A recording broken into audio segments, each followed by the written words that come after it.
Hey, salut tout le monde, les amis, bienvenue sur Célibataire Only. J'espère que vous allez bien. Je suis vraiment content de vous retrouver ce soir pour toujours la suite de cette nouvelle série qu'on a commencé récemment avec toi, Bayu. Hello tout le monde. Et ouais, en fait, je suis vraiment content parce que cette série-là, on aime la faire. Vraiment, on aime ça, le lifestyle du célibataire chrétien. En fait, c'est une série, comme je l'ai dit dans la vidéo précédente, c'est que c'est une série en fait qu'on apprécie parce qu'en fait, on parle de choses vraies. On se livre, on ouvre un peu plus notre cœur, on vous invite un peu plus dans notre intimité. Et également, on vous parle de choses très terre à terre, des choses qui peuvent concerner vraiment tout le monde.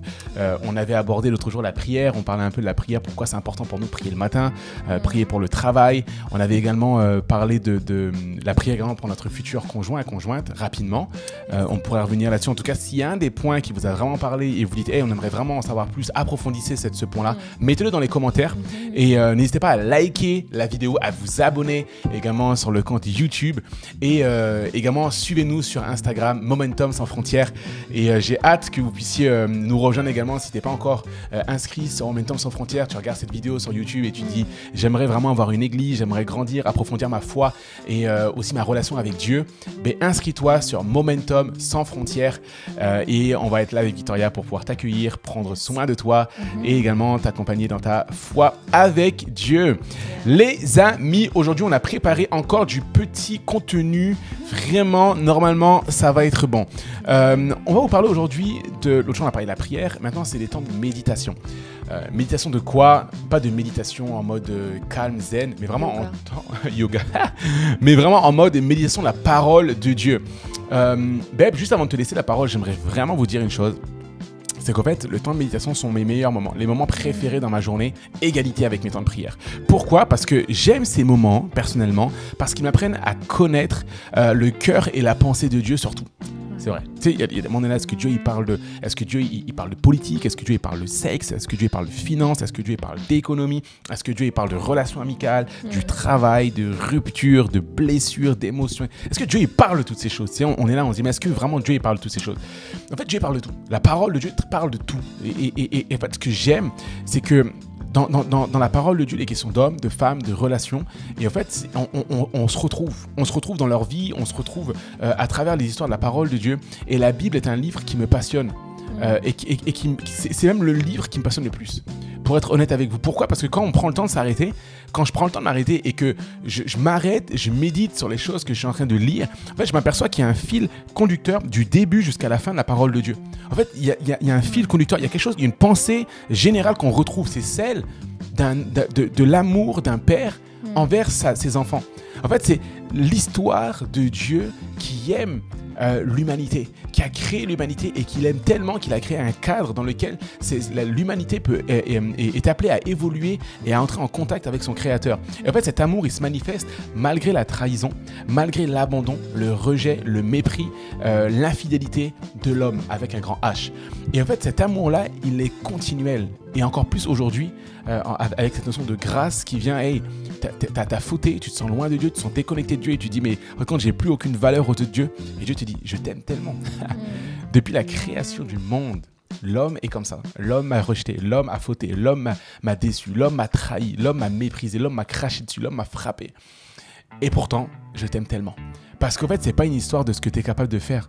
C'est pas parce que tu as plus prié que je vais plus t'aimer. En fait, il y a une réalité, c'est que Dieu, et c'est pour ça que j'aime les temps de méditation, parce qu'à travers les temps de méditation, Dieu me montre. Désolé, babe, là je suis parti, hein, mais en fait, à travers les temps de méditation, ce que j'aime, c'est que Dieu nous montre qu'il n'est pas question de combien nous, on va faire des œuvres pour qu'il nous aime davantage. L'histoire de la parole de Dieu nous montre que Dieu, il a envoyé Jésus-Christ. Et Jésus s'est offert. Ça veut dire que lorsque Jésus s'est offert, c'est avant même qu'on fasse des bonnes actions. Donc en fait, Jésus ne s'est pas offert parce qu'on a fait des bonnes actions et pour qu'on soit à égalité en mode tu m'as donné donc je te donne, on est quitte. En fait, Jésus s'est offert. Et avant qu'on fasse quoi que ce soit. Ça veut dire que son amour est tellement grand, tellement intense qu'il n'a pas attendu que l'homme fasse quoi que ce soit pour souffrir. Pourtant, nous on était condamnés. Et en fait, la parole de Dieu me montre que pourtant, nous, notre éternité, on était destinés à aller en enfer à cause de nos erreurs, à cause de nos fautes, à cause de nos péchés. Mais Jésus, dans son amour immense, il s'est offert pour nous. Ça veut dire quoi? Ça veut dire que lorsque je m'approche de Dieu, lorsque je m'approche de Jésus-Christ, et qu'à travers sa parole, j'accepte que sa parole me change, me transforme, je laisse la parole de Dieu m'imprégner, et que je vis d'après sa parole, en fait, la chose qui est extraordinaire, c'est que l'amour de Jésus-Christ n'est plus une histoire, mais l'amour de Jésus-Christ devient une réalité. L'amour de Jésus-Christ devient une réalité dans ma vie, une réalité qui est incarnée. Et en fait, pourquoi je parle de ça, les amis, c'est que le fil conducteur entre l'amour d'un père et la connexion, la relation avec sa création, elle a toujours existé. Donc juste, j'aimerais partager à quelqu'un et te dire à quel point c'est bon de méditer la parole de Dieu, parce que même quand tu te sens le plus loin, le plus sale, le plus déconnecté possible de Jésus-Christ, en fait, Jésus te rappelle que ça a toujours existé. Et pourtant, il fait toujours, il a fait, Dieu a toujours fait et il le fait encore aujourd'hui. Le pas de dire j'ai besoin que tu reviennes à moi, j'ai besoin que tu viennes à moi. Et tout à l'heure je disais, c'est pas parce que tu as plus prié ou quoi que Dieu va plus t'aimer. Par contre, il y a une réalité, c'est que au plus tu vas passer de temps dans sa présence, à prier, à méditer sa parole, en fait, au plus tu vas le connaître, et au plus tu vas le connaître, au plus ton amour va être profond. Tu vas gagner en expérience, en profondeur dans l'amour que tu as envers lui, et tu vas encore plus découvrir l'amour qu'il a envers toi. Et en fait, c'est ça qui est extraordinaire, c'est que c'est pas que tu vas gagner plus de son amour, mais son amour, tu vas le découvrir d'une autre manière, de différentes manières, et ça va être extraordinaire. D'ailleurs, j'ai beaucoup parlé, mais vraiment, c'est pour parler de mes temps en méditation. Je vous encourage tellement à prendre du temps dans la parole de Dieu, parce que ce sont vraiment des temps qui sont tellement riches et bénéfiques. Je m'arrête, parce que sinon, je vais repartir sur un autre point. Non, mais pour moi, en vrai, je suis vraiment d'accord avec toi. Pour moi, c'était vraiment, et ça l'est toujours, mais surtout pendant mon temps de célibat, je me suis dit mais j'ai tellement de temps, et ça c'était un truc qu'on me disait tout le temps, c'est t'as trop de temps, utilise-le pour Dieu, tu vas utiliser pour passer du temps avec Dieu. Et moi j'avais vraiment pris à la lettre, et je sais que je passais vraiment beaucoup de temps avec Dieu, dans la louange, dans la prière, comme je disais dans l'ancienne vidéo, mais vraiment la lecture de la Bible, tu sais, moi j'étais vraiment, la première fois que j'ai lu le Nouveau Testament, je me suis dit mais c'est trop bien, et genre je commençais vraiment à lire, et en fait c'était tellement inspirant, parce que pour moi vraiment à chaque fois que je lis ma Bible, j'essaye de me dire ok, comment est-ce que Jésus, en fonction de ce que je lis, tu vois, mais comment est-ce que Jésus, Dieu a agi dans cette situation, et en fait comment les disciples même ont agi, et la réponse de Dieu face à ça, et vraiment les réactions, les attitudes. Et je sais que moi c'est quelque chose que j'essaye de beaucoup regarder, parce que je me dis moi je suis très pratique comme personne, tu vois, et je sais que j'ai besoin de retirer quelque chose pour ma journée, et si c'est très théorique, etc., moi je vais avoir du mal, tu vois, à me dire mais qu'est-ce que je peux faire concrètement en fait. Et je sais que c'est pour ça que au début quand je lisais surtout le Nouveau Testament, parce que je me convertis, etc., et je me disais mais j'aime trop, en fait c'est vraiment un guide pour moi, un exemple. Ok, on dit toujours Jésus c'est notre exemple, mais du coup l'examiner en fait, dans cette situation, comment est-ce qu'il a réagi, dans cette situation, comment est-ce qu'elle a réagi, et après ça t'aide pour ta journée. Peut-être tu vas pas réagir pareil, sûrement que tu vas pas réagir pareil, tu vois, parce que Jésus, voilà, mais au moins tu peux te dire ok, dans ces moments-là où il se faisait insulter, ok, il était pas en train de retourner sa colère contre les gens, en les insultant ou quoi. Donc en fait c'est vraiment pour moi c'est un exemple en fait, et le fait de le lire, de lire la Bible tous les matins, je sais que ça m'aidait vraiment à ce niveau-là, mais aussi au niveau, je parlais beaucoup de mes émotions déjà dans la première vidéo, mais ça m'aidait aussi à, par exemple, tu sais, tu te réveilles, tu te sens pas très bien, etc. Tu lis un psaume, ça te booste et ça te motive. Et t'es là en mode, ok, en fait, David aussi, il passe à travers ça, donc c'est ok. Et allez, on y va et on se remotive, etc. Et même prier pour recevoir vraiment des versets pour sa journée, je trouve ça tellement bon, en fait, ça édifie vraiment. Mais moi, je trouve ça m'a aidé également dans mon identité. Je sais que j'avais vraiment du mal, pour ceux qui suivent le groupe Inside, vous avez déjà vu mon témoignage, mais au niveau de mon identité j'avais vraiment du mal, j'avais pas l'impression d'être cette femme d'autorité que Dieu nous appelait à être, enfin nous appelle, et c'est un cheminement, on va dire, c'est vraiment on avance quoi, et du coup le fait de lire encore et encore qui on est en fait en Christ, et qui il nous appelle à être, tu vois, ça m'aidait vraiment à m'affirmer en fait, tout simplement à me dire ok, non, je suis pas comment dire, je suis pas une victime, mais j'ai l'esprit de Dieu qui vit en moi, tu vois, et en fait tu peux proclamer après, une fois que tu connais, et même sans parler de connaître, mais une fois que tu as lu la parole, ce que j'encourage à faire, c'est vraiment surligner s'il y a des versets qui nous parlent, ou les écrire à côté, mais et au moins tu pourras te souvenir de ces versets et les proclamer si tu as des pensées négatives, des pensées de mort, etc. Et moi je sais que c'est ce que j'essayais de faire. Je me rappelle, j'avais même un mur J'aimais trop ça. J'aimais un mur où il y avait en fonction, tu sais, plusieurs émotions, genre la joie, déprimée ou triste ou anxieuse, peu importe. Et j'avais mis plein de versets, tu vois, qui allaient dans ce thème-là. Et en fait, quand je priais ou quand je lisais ma Bible, je me disais, ok, souviens-toi de ce verset, souviens-toi de ce verset. Je les connaissais pas vraiment par cœur, pour être honnête, mais au moins, j'arrivais à visualiser. Et ça m'aidait vraiment aussi. Mais juste pour encourager aussi, je sais que moi, pendant longtemps, j'ai un peu fui l'Ancien Testament, tu vois. Vraiment, j'étais là, mais je comprends rien. Surtout quand t'arrives à Lévitique, j'étais perdue. Et en fait, j'avais vraiment envie d'abandonner un peu à chaque fois que j'arrivais à Lévitique, tu vois. À chaque fois, tu sais, les bonnes motivations, je me dis, je vais lire tout l'Ancien Testament. Et au final... Lévitique, t'as voulu l'éviter. Ok, whatever. Et donc en vrai, oui, par contre, je sais que même quand j'ai commencé, je me suis dit, allez, Victoria, faut que tu lises et tout, je passais des chapitres des fois ou des versets, je faisais, ok, parce que c'était long, tu vois, je comprenais rien. Et bon, je me suis améliorée un peu sur ça. Mais je sais que quand je suis arrivée à l'histoire de David, ça m'a tellement passionnée. Et pour moi, c'était... incroyable, c'était vraiment genre j'arrivais pas à m'arrêter et si je m'arrêtais j'avais trop hâte de retrouver la suite en fait, c'était un peu comme Netflix, tu vois, genre un vrai film et en gros je sais que ça m'a remotivée vraiment à me dire ok tu sais parce que moi j'étais vraiment focus sur la vie de Jésus et voir comment lui il a marché etc, mais je me dis c'est aussi important l'Ancien Testament en fait et de voir même avant Jésus, enfin bref je vais pas commencer dans ça mais je sais que vraiment persévérer si vous arrivez vers Lévitique et vous voulez lâcher, à continuer parce qu'il y a vraiment des pépites derrière et ça nous met tellement de contexte enfin si on persévère vraiment c'est super important donc ouais en vrai la lecture de la parole de l'Ancien Testament ou du Nouveau Testament c'est super important. Lévitique, tenez bon, vous avez Deutéronome et après on arrive à Josué à un moment donné c'est... Nombre. Ah, excusez-moi, nombre. Et après t'as Josué donc ça va, vous allez avoir mais tenez bon, il y a des choses à apprendre. C'est vrai que tout à l'heure tu parlais d'identité. Je me souviens au début de ma conversion, donc j'avais pris 15 ans et demi, au moment où je me convertis, la parole de Dieu, les amis, tu sais, on dit souvent la parole, c'est le pain, c'est le pain de vie, tu vois, mais ton pain quotidien. Et en fait, j'ai dévoré la parole de Dieu. Pourquoi ? Parce que au plus, je me souviens vraiment, je t'assure, j'étais à Amiens, j'habitais à Amiens à l'époque, et là je me souviens, j'étais dans ma chambre le matin, je prenais la parole de Dieu, je lisais, et je me disais, purée, il reste encore 5 minutes avant de partir, et là je dis, 5 minutes, j'aurais pas le temps. Et en fait, tu dévores, t'as une faim, et je me souviens, pendant ma journée, j'avais une seule envie, c'est de rentrer à la maison, prendre la parole de Dieu, et de la méditer. En fait, rien ne... C'est bizarre, ça fait un peu vraiment le gars, ouais, toi t'étais vraiment consacré ou quoi. Mais en fait, c'est une réalité, il y avait une soif de connaître la parole de Dieu. Je ne pouvais pas me dire, je perdais du temps. En fait, j'avais soif de lire de A à Z. J'avais soif de découvrir ce qui allait arriver après. J'avais soif de découvrir des histoires. J'avais soif de découvrir comment Jésus a vécu, comment il a marché, comment le disciple a marché, comment les gens, quelles ont été leurs galères, leurs réussites. Et surtout, ce que Dieu, il veut me dire, en fait. J'avais soif de ça. Et en fait, en tant que célibataire, c'est une saison, je le crois, où tu peux définitivement passer des heures, des journées, des semaines, des mois, tout ce que tu veux, à méditer et à dévorer la parole de Dieu. La lire en long, en large, en travers, tout ce que tu veux. Mais vraiment, c'est une saison qui est importante à ce niveau-là. Je sais que tout à l'heure, tu parlais d'identité, babe, et il y a cette réalité.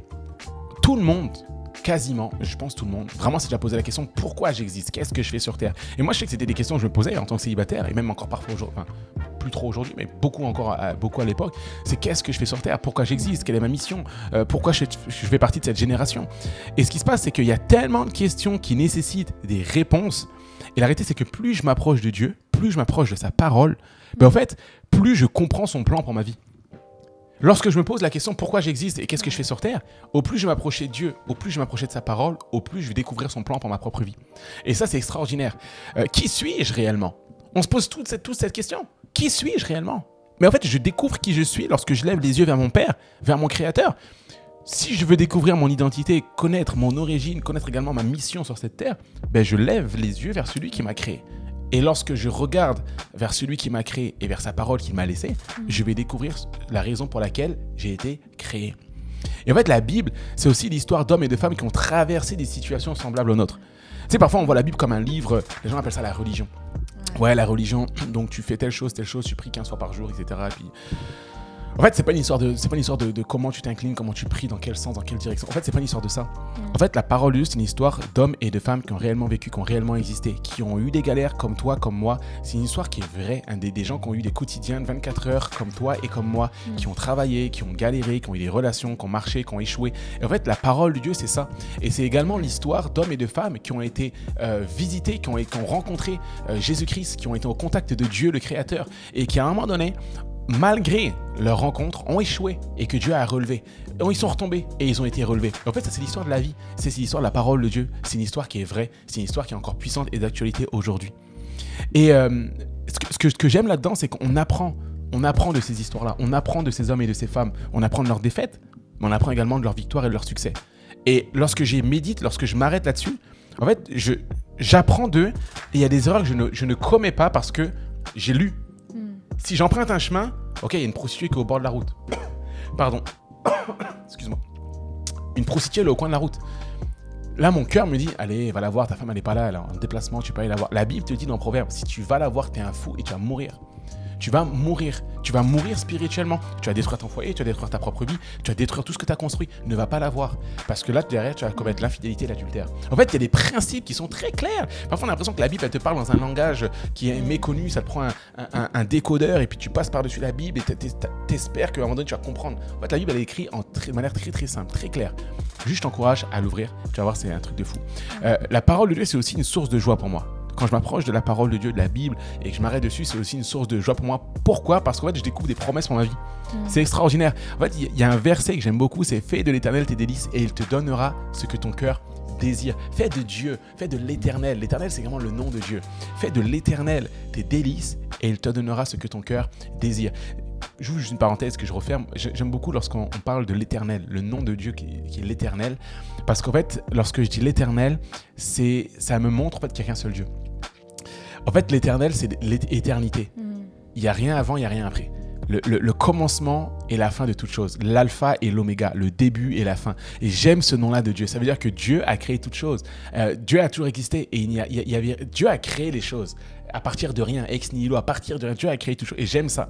En tout cas, bref, je referme la parenthèse juste pour dire que la parole de Dieu, pour moi, est une source de joie parce que lorsque je médite la parole de Dieu, je découvre qu'il y a des promesses pour ma propre vie. Et ces promesses-là, elles sont sûres de se réaliser parce que c'est Dieu qui l'a dit. Et Dieu n'est pas un homme pour mentir. Ma confiance, elle est remontée à bloc. Pourquoi ? Parce que je sais que ma journée, je ne vais pas la traverser seule. Lorsque je m'approche de la parole de Dieu, j'ai l'assurance que Dieu est à mes côtés. Je sais qu'il y a des personnes, babe, je te le dis, hein, il y a des personnes qui parfois qui m'ont dit en tant que célibataire, ouais, j'ai l'impression que toi, tu as trop d'assurance, trop de confiance, tu as peur de rien. La réalité, c'est que humainement, il y a vraiment beaucoup de choses qui me faisaient flipper, beaucoup de choses qui pouvaient me faire peur, beaucoup de choses qui me renvoyaient cette notion de t'es pas capable, tu vas pas y arriver. Mais la réalité, mon assurance, ma force, ma confiance, c'est que je la tirais d'où ? En fait, je la tirais de la parole de Dieu. Parce qu'à partir du principe où j'ouvre la parole de Dieu, Dieu me parle, il y a des promesses qui sont oui, amen pour ma vie. En fait, ce qui se passe, c'est que j'ai la conviction, quand je ferme la parole de Dieu et que je sors à l'extérieur, en fait, j'ai la conviction que rien ni personne ne peut m'arrêter et m'empêcher d'accomplir ce que Dieu me demande de faire. Tu peux être qui tu veux. En fait, la réalité, c'est ça, c'est que ma force, ma confiance, je la puise et je la tire de la parole de Dieu. Parce que ces promesses, elles sont oui et amen. Et si je crois que ce qui est écrit, c'est vrai pour ma propre vie, qui peut empêcher la parole de Dieu de s'accomplir dans ma vie ? Personne, si ce n'est Dieu lui-même. Mais si Dieu le dit, ça se réalisera. Donc en fait, c'est de là, et j'encourage tout le monde, lorsque tu t'approches de la parole de Dieu, ta confiance, ta foi, souvent les gens sont là, ouais, développe ta confiance en soi, etc. En fait, la réalité, c'est que ta confiance, c'est dans la parole de Dieu, tu tires ta force, ta confiance. Parce que, en fait, ta capacité à croire ce qui est écrit, c'est vrai. En fait, ta foi, au plus tu vas creuser et tu vas placer ta foi dans la parole de Dieu et tu vas y croire. En fait, c'est pas quelque chose de mystique, mais c'est une réalité. En fait, la parole de Dieu, elle est oui et amen. Et ça, je l'ai expérimenté. Et c'est pour ça que moi, j'aime ça. Vraiment, pareil, je parle beaucoup, mais juste pour dire que la méditation de la parole de Dieu, il y a tellement de bienfaits, tellement de bénéfices, mais aussi de principes à en tirer, des clés très concrètes pour mon quotidien. Ouais. Mais vraiment, il y a deux choses que j'avais envie de rajouter. C'est, tu as mentionné les promesses de Dieu. Tu vois, moi, je sais que, par exemple, comme on est dans l'Ancien Testament en ce moment, dans Nombre, par contre, je ne sais plus quel chapitre, où les promesses pour ceux qui obéissent. C'est dans Deutéronome 28. Deutéronome ? Ouais, Deutéronome 28, ouais. Ok, Deutéronome 28. Et du coup, en fait, le fait pour moi, de connaître les promesses de Dieu pour ses enfants, qui vivent dans l'obéissance, parce que c'est sûr qu'il y a... Dieu nous demande aussi certains sacrifices et de donner de soi-même. Mais en fait, pour moi, de connaître les bénédictions qui suivent l'obéissance et les promesses, pour moi, en gros, ça m'aide tellement dans mes saisons de doute par rapport à l'avenir. Je sais que des fois, je sais pas comment vous êtes, mais des fois, on peut s'inquiéter un peu par rapport à l'avenir et certaines choses, des sujets de prière où tu vois pas vraiment l'accomplissement. Yeah. Mais en fait, moi, je me dis, ok, il est écrit dans la Bible que c'est ça. Donc ça va pas être, je vais pas être une exception ou ça va pas être ça en fait. Enfin, tu vois, c'est non, Dieu il a dit ça, il est le même hier, aujourd'hui, éternellement. Amen. Il reste le même, ses promesses restent les mêmes. Et donc en fait, quand je sais que le fait de connaître ça, ce qui est écrit dans la Bible, ça m'aide également pour prier en fait. C'est vraiment, enfin tout est lié de toute façon, mais ça m'aide à proclamer aussi des choses. Genre, Seigneur, dans ta parole, tu dis ça en fait. Donc je prie dans ce sens. Wow. Et j'ai pas envie de douter que ça va pas se passer pour moi. Et bien sûr, la chair, tu vois, il y a toujours des inquiétudes, etc. Mais je sais que j'essaye de me dire, ok, non. C'est ce que t'as dit, donc je veux te faire confiance et je veux avoir la foi. Et même si t'as des petites pensées de ou peut-être pas, mais tu dis non, je veux avoir la foi, je te fais confiance. Et je sais que moi ça m'aide énormément par rapport à tout ce qui est l'avenir, etc.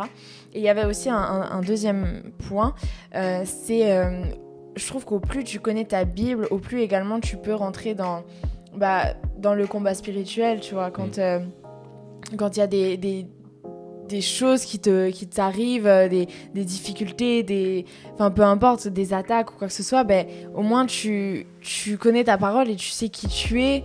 Tu peux même utiliser, si tu en connais par cœur, des versets aussi. Exactement. Proclamer des choses. Par exemple, je sais que Dieu est avec moi, qu'il restera avec moi jusqu'à la fin des temps, etc. Et donc en fait, ça sert aussi de proclamation dans tes moments de prière en fait. C'est que ça, c'est vraiment bon. Juste pour revenir sur un point que tu disais au niveau de fait de connaître la parole, je sais que c'est pas forcément simple de mémoriser les versets, d'apprendre par cœur les versets. C'est un exercice, les amis. C'est pas pour certains, il y en a qui ont vraiment des facilités. Moi, je pense pas faire partie de ceux qui ont des facilités à mémoriser les versets. C'est vraiment à force de les lire, de les méditer, s'arrêter dessus, que je vais arriver à les mémoriser. Et encore vraiment, même en faisant ça, parfois j'ai du mal. Une des choses qui m'aide vraiment, c'est soit quand je prépare un message, mais surtout quand j'en parle. En fait, le fait de parler d'un verset, je prends un exemple concret, pendant ma saison de célibat, je sais que c'est quelque chose que je faisais. Dans une situation que je pouvais rencontrer, je pouvais réfléchir avant de parler. C'est-à-dire, par exemple, je voyais deux personnes se crier dessus, ou en tout cas se prendre la tête pour un truc. Je peux me dire, ok, avant de parler, avant d'intervenir, juste là pour l'instant, je suis spectateur de ce qui se passe. Avant de devenir acteur et intervenir, qu'est-ce que la Bible dit par rapport à ça ? Quel verset, quelle histoire, quelle chose j'ai pu lire récemment qui m'a renvoyé à une situation similaire ? Et donc, comment je devrais réagir ? Et donc, parfois, je me souviens de rien. Ou parfois, il y a juste des histoires qui me viennent à l'esprit. Et parfois, c'est des versets. Ah ouais, ok. J'ai lu ce matin, j'étais en Matthieu. Donc, dans Matthieu, j'ai lu. Ça s'est passé donc après le baptême, donc à un moment donné, c'est après Matthieu chapitre 2, 3, c'était l'histoire de... Ok, et en fait, à partir de là, tu arrives à plus ou moins situer l'histoire. Donc, honnêtement, j'aimerais juste, on va finir la vidéo avec ça, mais j'aimerais vraiment vous encourager, pour tous ceux et celles qui n'arrivent pas à mémoriser les versets, en fait, au début, lis les histoires, lis les versets, arrête-toi dessus. On parlait l'autre jour de faire des impressions d'écran et puis les garder pendant la journée et revenir dessus. Écris-les. Je sais que moi, j'ai un journal intime où j'écrivais beaucoup pendant ma saison de célibat, mes versets phares, mes versets qui pouvaient me servir. Tu parlais de combat spirituel. Quand tu as des attaques dans l'esprit, dans tes pensées, en fait, tu peux prendre ces versets-là et tu peux t'appuyer dessus pour proclamer la vérité face au mensonge du diable. Le diable vient te dire que tu n'es pas capable, au nom de Jésus, je refuse. En fait, et là, en fait, tu commences à citer la parole de Dieu. Je puis tout par celui qui me fortifie. Ça veut dire que là, hop, t'es pas capable. Si, je puis tout par celui qui me fortifie. Ça veut dire quoi ? C'est-à-dire qu'il n'y a rien qui me fait peur. En fait, en Dieu, en Christ, j'ai la capacité de faire les choses. Parce que l'Éternel est celui qui déplace les montagnes. Même si ma foi, elle est petite. Ouais, mais ta foi, tu t'as pas pris ce matin, quoi. En fait, c'est pas une histoire. En fait, même si c'est une foi grande comme un grain de sénévé, je dis à cette montagne, ôte-toi et elle partira. En fait, il y a plein de choses dans ta tête où tu dis, ok, face au mensonge du diable, le fait de connaître la parole de Dieu, donc tu l'écris, en fait, la parole de Dieu, elle nous affranchit. Donc, elle nous donne la capacité de ne plus rester prisonnier et captif des mensonges de l'ennemi qui veut nous dire « Hey, t'es ignorant ». Et donc, dans ton ignorance, moi, je vais pouvoir semer des mensonges dans ton esprit, tu vas y croire et tu vas mourir. Donc, la chose que je vous encourage à faire, c'est, comme on a dit, dis-le, partage les versets, trouve un petit groupe de personnes avec qui tu peux partager les versets, écris-les également. C'est vraiment une clé, le fait d'écrire. C'est comme tes cours quand tu révises. Après, on a tous une capacité différente de retenir. Certains, c'est la lecture, c'est visuel. D'autres, ça va être le auditif. Mais moi, par exemple, je sais que quand tu écris, en fait, tu écris comme des punitions. Tu écris pour que ça rentre et tout. Ben là, c'est pas une punition, mais c'est une histoire pour mémoriser. Donc, j'ai envie de dire, peu importe la manière que tu mets en place, la manière que tu utilises pour mémoriser, fais-le. En fait, c'est capital, c'est vital. Parce que face à la vie, à un moment donné, tu vas avoir besoin de versets, de vérité à mettre en face des épreuves et des mensonges que la vie peut te faire croire. Donc, ouais, ce serait ça. Je sais pas si Babe, il y avait quelque chose que toi tu voulais ajouter par rapport à la médiation de la parole. On a passé un super temps encore avec vous. On va arriver au terme de ce moment avec vous, les amis. Et j'espère que vous avez encore apprécié ce partage, ces quelques minutes qu'on a passées ensemble. Si vous avez été bénis, n'hésitez pas à le mettre dans les commentaires, à liker cette vidéo, à vous inscrire sur Momentum Sans Frontières. Et on a hâte de vous y retrouver. Passez une excellente fin de journée, une excellente soirée. On se retrouve, les amis, très vite encore pour la suite, toujours dans cette thématique sur Célibataire Only, le lifestyle du célibataire chrétien. On vous dit encore merci d'avoir été avec nous et à très très vite. Ciao. Ciao.